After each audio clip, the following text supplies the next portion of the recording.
Hi everyone, and welcome to today's webinar, Blazor 101, building apps with grids and charts in App Builder and outside of App Builder. So we're going to look at both today. The idea is to show you the new features that we have in App Builder over the last couple releases and more recently, so you know how you can take advantage of these when you're building out your app experiences. Best of all, you're going to get a sneak peek today of a killer feature that is coming in the September timeframe called Master Detail or Context Binding. It's really slick. It allows you to select something from a combo box or a grid and then update another grid or update a chart or select something from a list, bind to a text box. Very amazing stuff because it is one of the biggest features that you build in line of business apps. You do master detail apps. I got to click this and then something has to show up over here. Now we're enabling all of that in App Builder, and you're going to get that sneak peek today at the end of the webinar so you know what's coming and how to prepare. So, of course, my name is Jason Barris. I'm a Senior VP here at Intricacies. With me today is the A-Team online in the live Q&A. Zdravko, Pablo, Constantine, Brian, and probably many more from the product team. These guys are the ones that build the product, so they basically know everything. Please ask questions in the chat and make sure you select to all so then everyone can see it and will reply. Quick intro. Today we're going to look at App Builder grid configuration. We're going to look at some of the new chart features with the chart toolbar.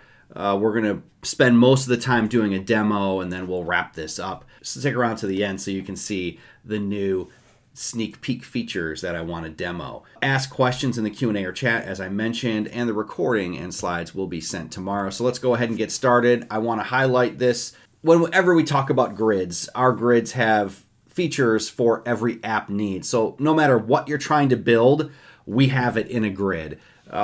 We're enabling more and more of this inside of App Builder, and that's what we're going to focus on today, is that column configuration stuff that you can do inside App Builder with your grids, and then generate code so you don't have to do any of it yourself, which saves you tons and tons of time. So we're going to take a basic grid and make it look beautiful today, but everything from hierarchical data display all the way down to the features at the column level on the far right, like column moving, column pinning, etc.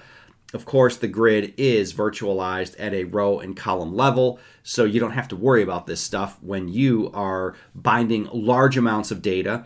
Go ahead and try. I mean, the grid will scroll beautifully right to left and up and down, and you won't see any performance hiccups. So with that, let's get into our demo. I'm going to kick it off with App Builder. We're going to configure a grid. Then we're going to go look at some chart stuff. Then we're going to finish up with our sneak peek. The first thing that we're going to look at is our Northwind Cloud App web service. We've used this in many previous webinars.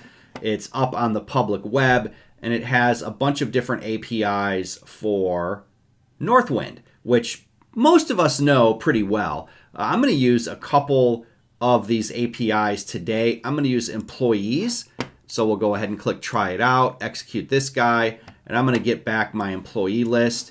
And then I'm also going to use employee title. So let me click this, try it out, and you can see this just returns titles. Now, why do I want to do just titles? We're actually going to put this in a combo box, in a grid, so I can change the title of the person that's coming back in my API call. And the reason we're using employees in today's demo is because it has a bunch of nice column types that will be useful for us to demonstrate some of this column configuration that we can do in App Builder. So for example, we're going to modify the phone. We're going to do a column template that combines a bunch of different fields, the date, time, editors. We're also going to use this image path that I added, or photo path, so we can show a photo of the person who's in the data. So it's going to be pretty slick. So let's go ahead and go to our intricacies.com.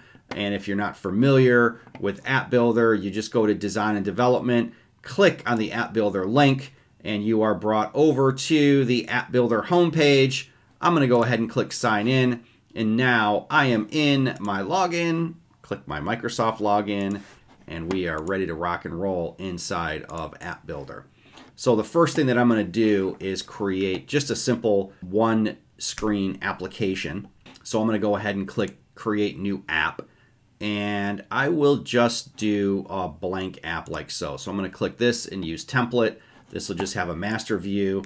I'm going to call this grid-demo-11 because I've done a few of these before, so let's make sure it's a unique name. And now here, what I want to do is a Control E, and I'm going to go ahead and add a grid to this page. Now the grid itself is pre-populated with some fake data that we ship. So we ship a version of Northwind just within the product. I'm not using that. I'm going to use my Northwind Cloud Web API, which is here. Now, how did this Northwind Cloud API get here? Of course, I can go over to the data tab and see all of the data that's available here. But if you want to add this yourself, so you just select this URL. So I'll do a Control C on the JSON for this Open API definition. I'll go back here. I'll click the plus sign. Let's add a REST API. I'm just going to call this demo. I want to add an Open API link. Let's add our Open API URL. I'll paste this in. I'll click Save. And now it says, hey, is this what you want to call this? Yes. Let's configure our endpoints. So which ones would I be using today? I would be using employees and employee titles. So when I select these guys, they actually execute and go to the web to make sure that they work. And I can always view the details of what is getting returned. And then the same with employee titles. If I send this, I'll get view OK, and you can see this is the same thing that was returned in our Swagger. So we can just use this. I'll just click Select Data and Done. And now I'll select my grid, and I'll do demo employees. So now this is the employees table that is in my Northwind Cloud server. So now if I run this, this is what I get. This is my column config. If I change this over to Angular, it generates Angular code. Maybe I want web components code, etc. We're going to do Blazor WebAssembly today. And let me go ahead and click Edit. And now let's go and configure this grid. So the first thing that I want to do is kind of highlight some of the features and capabilities that we've added to the grid. So number one, of course, you have the DOM Explorer on the left-hand side, or the outline, whichever, however you want to call it. But what this does is it shows you everything that's on your view or your screen or your page. So in this case, this is my grid, and these are all of the grid features. If I do a Control E, and let's say I add a category chart, now now the category chart will show up down here in the DOM Explorer. I can right-click on any item here, copy, paste, rename, add to a layout. Let's say I want both of these guys to play nicely together. I can select both of them, right-click, add layout, and let's add them to a row layout, and then I can size the underlying layout and then have a nice responsive view. I don't want to do any of that. I'm going to delete this guy. And this grid, I'm just going to pop him up to the master view, and this row layout, I'm going to delete. So now I'm back to where I was. So if I run this again, you can see everything looks just like it did before. So the next thing that I want to do is change some of the fields that I'm working on. So if you recall earlier, I said we wanted to modify the phone column. If I select a column from the Explorer on the left, or the outline, I get the properties for that. And at the same time, if I select just right on the grid, you can see everything is in sync. My DOM on the left and everything over here on the right. If I select an item here and use my right arrow, I'm actually moving this column to the left and to the right. You can see that it's shifting as I go, or I can do drag and drop, and I can move columns to wherever they should go, or wherever I want to place them within my grid. In this case, let's stick with our home phone. And when you're on the column header, this is where you get the details for this column. So for example, maybe I want to disable filtering or disable sorting for this particular column. I can just go ahead and select those items. But the new thing that we're going to show today are these custom templates. So you have a header template, a cell display template, and a cell edit template. And you can pretty much guess what those are. They're pretty self-explanatory. What I want to do is modify the cell display template. When I do that, I have a little area that pops up that tells me I can drop content into this spot. So I'm going to go ahead and do that. I'm going to do Control E. What I want to drop in here is an avatar. Actually, no. What I want to drop in here is a chip component.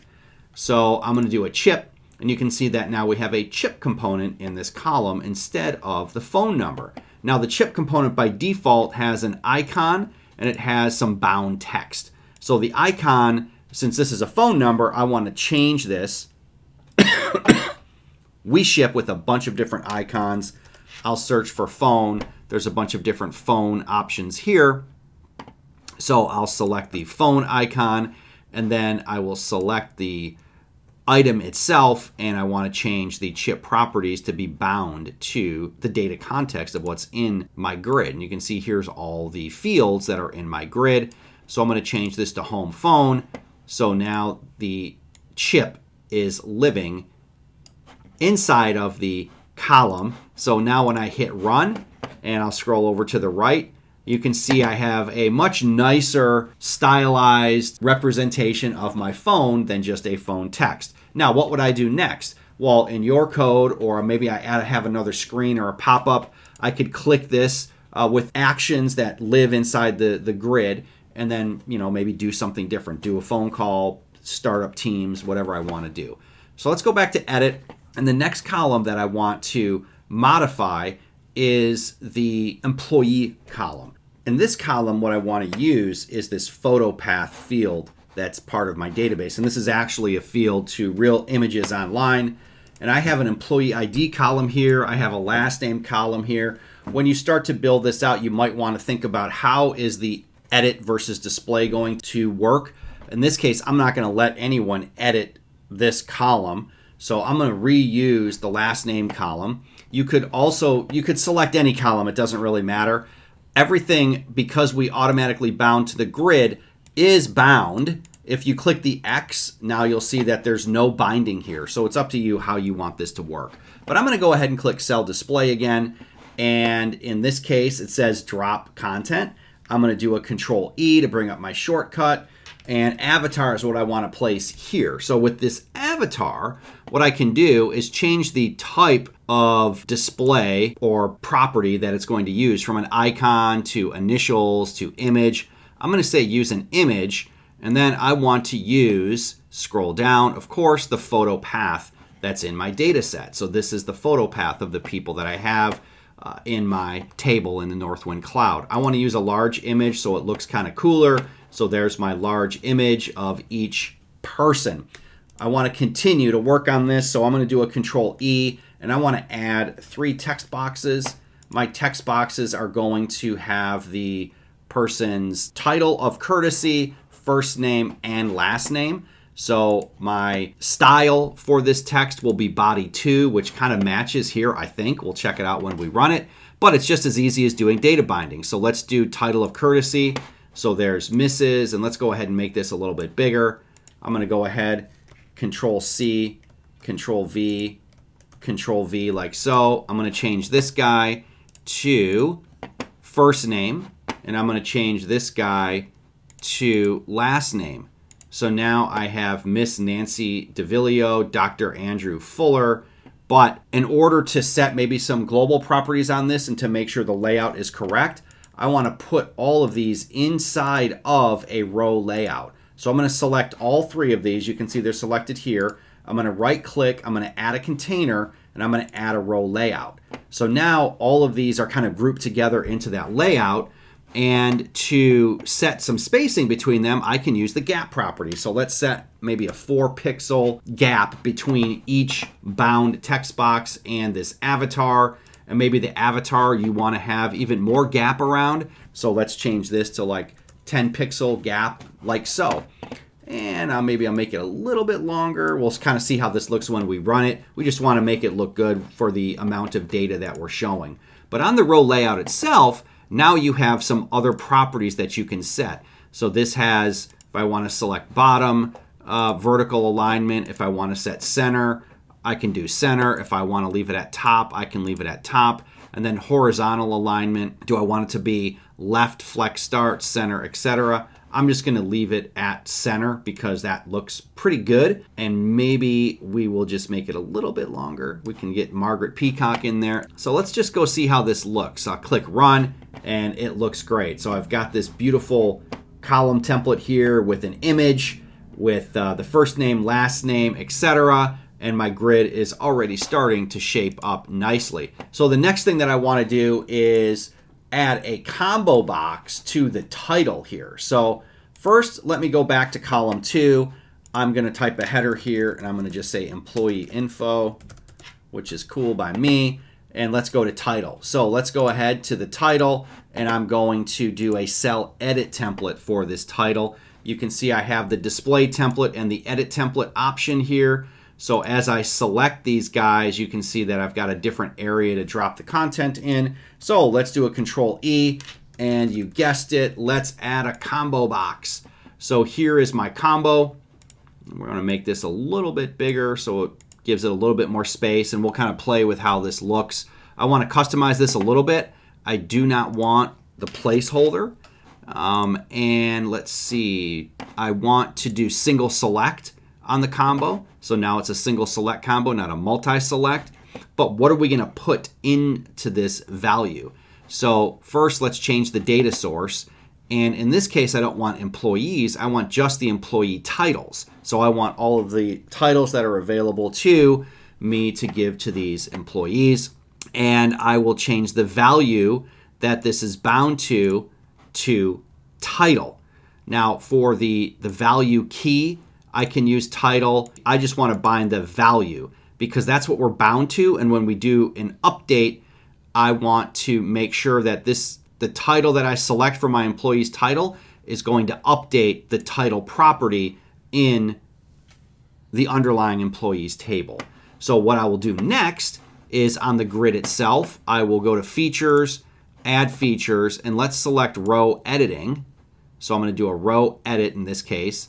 Or I could do a cell edit. It doesn't really matter. When you do a row edit, you get that nice UI underneath the actual row. So you can say cancel or done, all that good stuff. But what's going to happen now is when I hit run and I double click into this guy, now I have a combo box. So Miss Nancy DeVillio, I want to make her from a sales rep to a sales manager.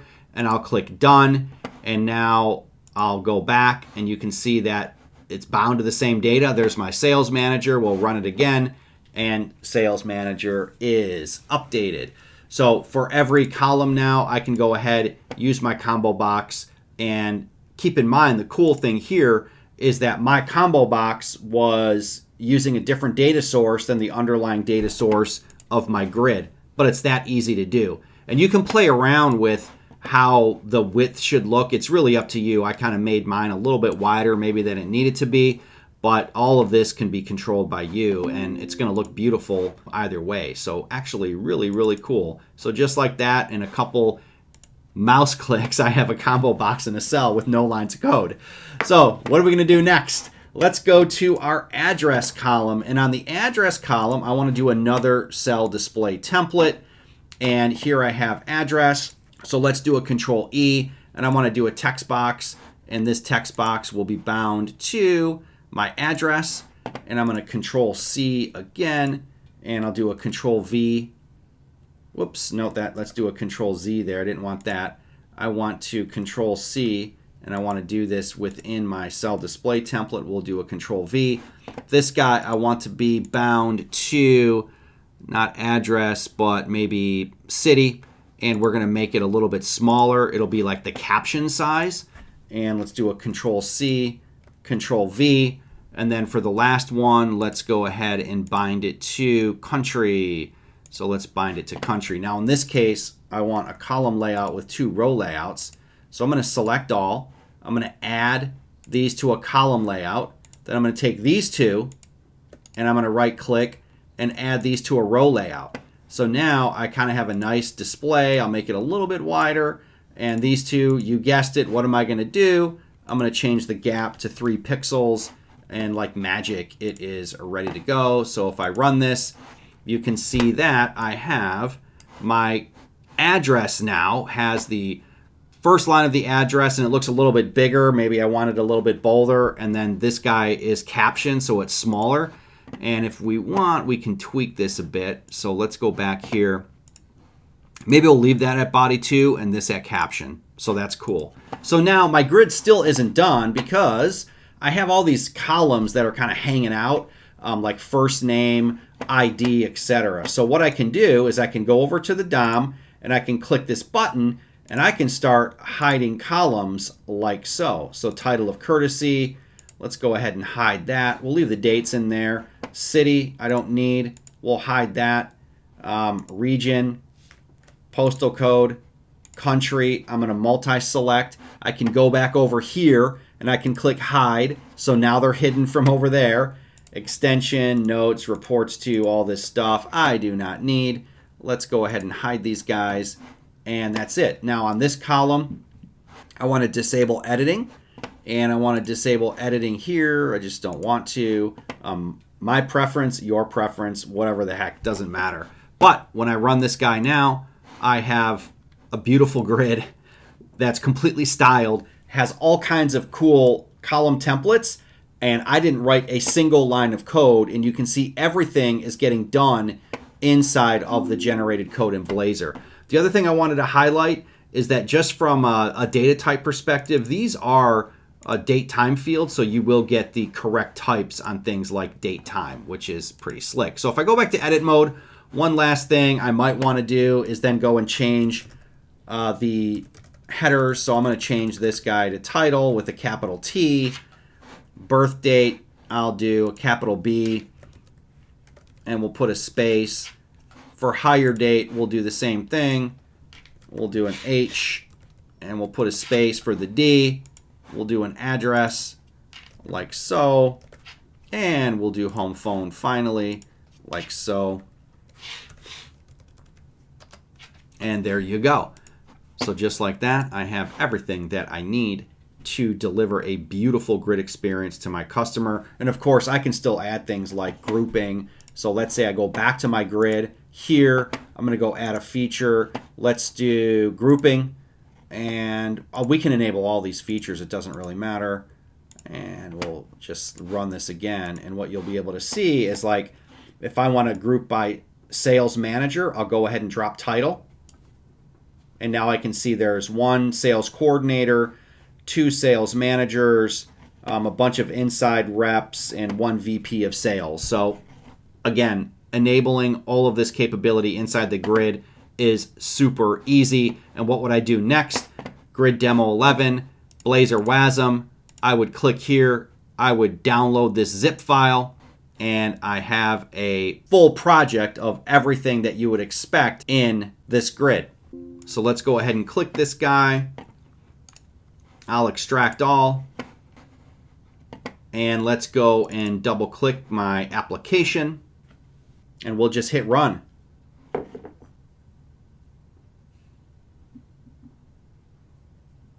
And everything that you saw in App Builder is now pixel perfect right here, running in Visual Studio with all the same features, capabilities, etc. All of the options that we enabled, like pinning, grouping, hiding, moving, filtering, etc. It's all here. So everything looks beautiful. In fact, I can make this go a little bit like this. The grid is set to give me a little bit more space in some of these columns, and now I can tweak this however I want in my code. Just absolutely awesome. So that is part one. Let's go to part two now and take a look at chart. So what I did with chart is I already have a chart running. We've done some chart webinars in the past. Today I'm going to do the category chart, and my category chart is just bound to a data set called renewable energy. So when I run this guy, I'm going to get the full screen of the chart like so.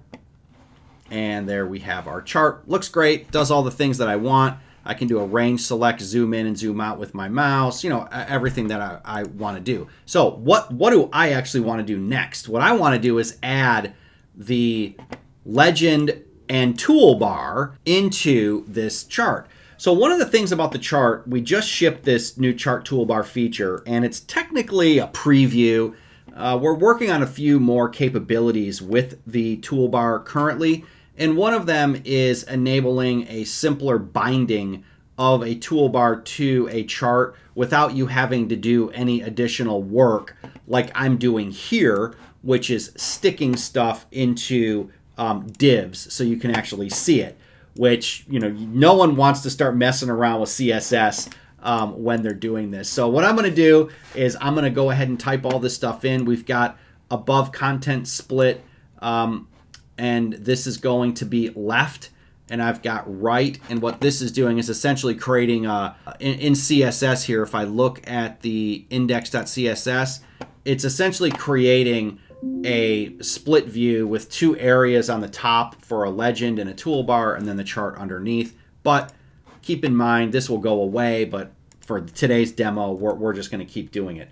So on the left-hand side, what do I want to do? I want to go ahead and add the IGB toolbar. So the IGB toolbar is the component that gives you a lot of this advanced data analysis features and capabilities that you're going to want to use to enable your users to do some cooler things. So for the name here, I'll just give this a name of toolbar, and we'll give it a ref here. So let's do an @ref. My @ref will be toolbar, because I'm going to reference these in code. And then there's an orientation property. So for orientation, you have this toolbar orientation enum, and you can see you've got horizontal or vertical. We're going to go ahead and stick with horizontal. So that's all I need to do to add a toolbar. Now, there's other things you can do with the toolbar. We're going to go into the next webinar, which we'll talk about later, on customizing this toolbar a little bit more. And now let's go ahead and add a legend. So we can do an IGB legend. Of course, that's what you would have guessed. Let's do it, give it a name equals, we'll call it legend, and we'll do an @ref because we're going to use this in code as well. We're going to call this guy legend, and we're going to do orientation, and our orientation is going to be legend, and we're going to do the same thing. We're going to do horizontal. All right, so now I've got my legend set up and my toolbar set up. So how are we going to go ahead and use these down in our code? So let's scroll down to our code block. First, let's add a couple variables. So we're going to do an IGB legend. That'll be legend. We'll do IGB toolbar. That'll be toolbar. So we're going to assign these properties to the instances that we created up here in legend and toolbar, because we want to reference them in code. And then we're going to do something called bind elements, private action bind elements. And this is going to do the binding for us. And this is just going to be a get and a set, like so. Okay, so next, all we need to do is update on after render async to call bind elements and to assign the toolbar to the chart and the chart to the legend. So essentially, we can just use our variables here. So let's do a var legend equals this dot legend. We're going to do var toolbar equals this dot toolbar. So these are the variables that we just created. And then var chart equals this dot chart. Next, let's just call bind elements. Bind elements, and this is going to equal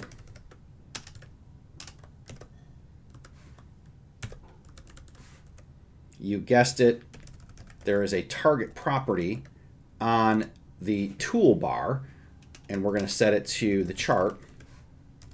And there is a legend property on the chart itself, and we're going to assign it to this legend.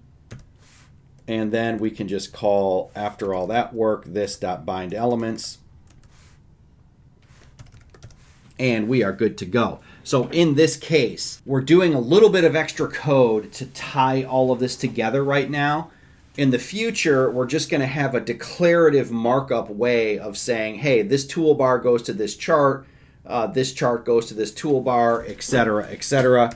And that way you don't have to write all of this additional code. But again, like I said, this is a preview. And we really just wanted to get this out to you so you can start using it right now and, give us feedback on how the whole thing works. So a couple little minor issues there in my code. Let's go ahead, and I've got my legend toolbar, this dot chart legend. I think this will work. Let's go ahead and run this. And what we'll see is the same chart that we had before. So this is all good. And now I've got my toolbar and I have my legend underneath the toolbar. Now the placement can be anywhere. It can be the right, left, it doesn't really matter. But this is where you get all of the extra benefits with this advanced data visualization feature. So I can say, show me the max value for a series or all of the series. I can show the average value of the series. If I deselect that and I go down here, let me get rid of crosshairs and let me show a grid. So now I have a grid view with my toolbar. Maybe I want to show series average for both series. So now 53.3 is green, so it matches Europe. That's my series average for Europe. And 32.8 is the average here for America. The nice thing about this is you're constantly in meetings where people are wondering, what is the average? What's the high? What's the low, etc.? Well, this gives you the ability to show all of that. You can even do things like show labels, like so, show and hide labels, show the last value, etc. So a lot of capability here with this new toolbar. These are the default actions that we're shipping today, and we're going to continue to add more in the future, like show table, copy image, etc. So the future is pretty exciting for this chart toolbar. Okay, so next I want to wrap up with the sneak peek killer demo. So let me open up a new browser window here. We'll go to our sneak peek app builder site. Feel free to use at your own risk. But now that I'm at this site, what I want to do is create a new app. And we're going to do this real quick. I will do a blank screen. I'll just use this template here. And I've got my master view. And what you'll notice here that's new in the upper right is this variables option. So what you can do now is set route parameters, local variables, or global variables and use those between screens. This allows you to do things like a master detail, like a route navigation to load up customer details, like a lot of exciting things. So I'm going to do a global variable here. And I'm just going to kick this off and I'm going to call this guy customer ID. And my customer ID can be initialized with data from an API request, or I can give it a default value. I'm going to use ALFKey because we are using the Northwind database here. Now keep in mind, I'm just highlighting you can do global. You don't really have to. I'm going to pick this layout, take this guy, and I want to resize the top one. And let's do a Control E, and I'm going to add a combo box up here. What do I want to do with my combo box? First thing, I want to do a single value combo, and I want to change the data source from the default box office revenue to API customers min. What this is going to do is just give me a drop-down list of, you guessed it, customer IDs. But what I want to do is I want to bind my global variable to the selected item in the list. So that's going to be bound to customer ID, and you can see my customer ID and customer ID are already bound. My placeholder will say select customer ID, I guess. So that looks good. Let's go ahead and run this now. So what's happening is every time I select this, that customer ID variable is getting updated. So here, if I go to this bottom thing and do a Control E, let's do a text box. And on my text box, what do I want to bind to? I want to bind to customer ID. So let's run this again. And you can see that nothing's happening. Why is that? Well, because I didn't set the customer ID when I selected items here. So we've added a new interaction called selection changed. And in selection changed, you can set the variable. In this case, I want to set the customer ID variable to the value that's being selected here. So now my global variable will get updated. So there we go. You can see how this is coming together nicely. So what are we going to do next? Let's go ahead and do a Control E, and I want to add a grid. So I want this grid to be bound to another API, and in this case, it's going to be customer orders. So customer orders takes a variable called customer ID. You guessed it, we're going to set the customer ID to this guy so it populates the grid based on what is selected here. How do we do that? You'll notice this new configuration option here, which is going to let you set variables, static variables or dynamic. What's my dynamic variable? It's customer ID. I can send this off, and you can see that it went off and got the Alfke orders for this particular customer ID. The primary key here should be order ID like so. So now let's run this guy, and when I select this, you'll notice this is updated with the correct values. No code being written here. This is all happening through the magic of App Builder. Let's get rid of this, and let's add one more grid. I will add a grid here, and on this grid, I want to bind to my invoices. So in Northwind, I have an invoices orders API.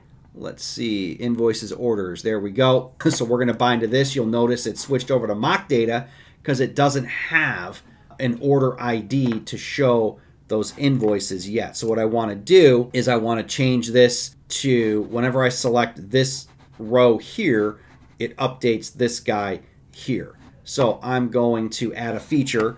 So my feature for the grid is going to be row selection. So now it's actually going to allow the row selection to occur. I'm going to change this from multiple to single.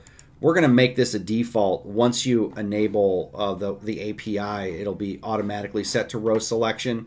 And in row selection, I don't want the checkbox either. So here, I've got this guy. What I want to do is add an interaction. So on selection changed, let's set a variable. What variable do I want to set? I want to set a new variable called order ID. And I'm going to change this to a number. And it's going to be a local variable. I'll create this guy. And then here, what do I want to be passed in dynamically? I want to pass in order ID. So let's go ahead and run this. And I will go down to Bergs. Here's my Bergs orders. I select Bergs. And my invoices are showing up down here like so. And when I click this, you don't really see a lot change because of the way the data is laid out in that guy. So if we scroll all the way down and I take the product name and all this information, and I'm going to drag this up and make this the first things that you see. So see how everything moved here.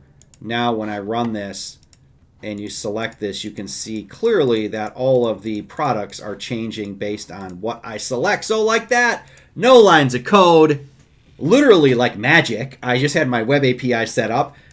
App Builder has master detail. This is only a partial set of the features and functionalities that we're shipping. I did a very basic scenario, arguably the most common scenario that you'll use, but expect this to be shipping in the September timeframe. We might have some more previews as we update it along.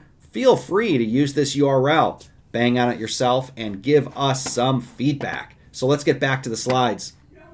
Okay, so there you have it. Amazing. So happy to be able to share this with you right now. Let's go ahead and kick off that poll. JJ or Jesse, if you're online, can you kick that off? Please take some time to answer the poll questions. They are important to us. They help us drive features in the product so we know what you want and what you expect. So they are important. A lot of the questions in every webinar are similar because we want to see changes over time. As we release features, things may become less important to you, and then other things may become more important. So please go ahead and answer those poll questions. So the next step, get Blazor and App Builder today. There's a QR code to sign up, but just go to appbuilder.indigo.design. Up on YouTube, we have a bunch of Blazor videos that you can go watch in webinars and whatnot. And then on Discord is where you can get live support. So the product team hangs out on Discord along with a lot of customers, and we try to make that the most responsive place for you to get product support as you are using the product. So again, with App Builder, you can deliver any type of experience in your grids, in your charts, and we are writing most of the code for you. And hopefully you saw in that sneak peek today that as we are delivering more and more this year, we're continuing to write more and more code. So these are all features that I've talked about if you've been around with us for the last couple of years, and we're just continuing to ship, continuing to deliver this value in the product to you. And then one other thing I will highlight, if you have been waiting for React, React is coming as well. So in the September-October timeframe, again, keep an eye out. We'll be doing some webinars on React in App Builder. So you can do the same thing. I built this app. Maybe we're doing Blazor today and React tomorrow. Let me just change my code generation target, and boom, I have React in my experience. So the next webinars, we have 2 that are coming up. August 23rd is mostly focused on our self-service BI SDK called Reveal, but that is how to embed self-service BI in Blazor and .NET Core applications. So if you're interested in Blazor, if you're using .NET Core, of course, you probably are, and you want to understand how Reveal, which is a separate product, it's licensed separate, but still, it is an SDK that accelerates product development. Come to that webinar. It's going to be really awesome. And then August 24th, the whole webinar is going to be focused on charts. So we've done a lot of chart webinars in the last maybe year, I guess now, but we're going to do more in this webinar on what can you do with the chart? You know, how can you fire events when you click on items? How maybe you can do some interesting master detail scenarios. How can I really customize that toolbar that we started to show today, because it has really great extensibility and customization? And then maybe how can I mix that in with some grid stuff? So data visualization is important, and the capabilities and features that we deliver in the product is really slick. So if you're interested in data visualization and charts, please come to that webinar, because we're going to do some killer stuff. So again, I want to thank everyone for attending today. I really appreciate your time. I know you have a lot of options, but this is my email, jasonb@infragistics.com. Go to infragistics.com, products app builder, to check out and sign up for your trial for App Builder today, and we will see you at the next webinar. Thank you.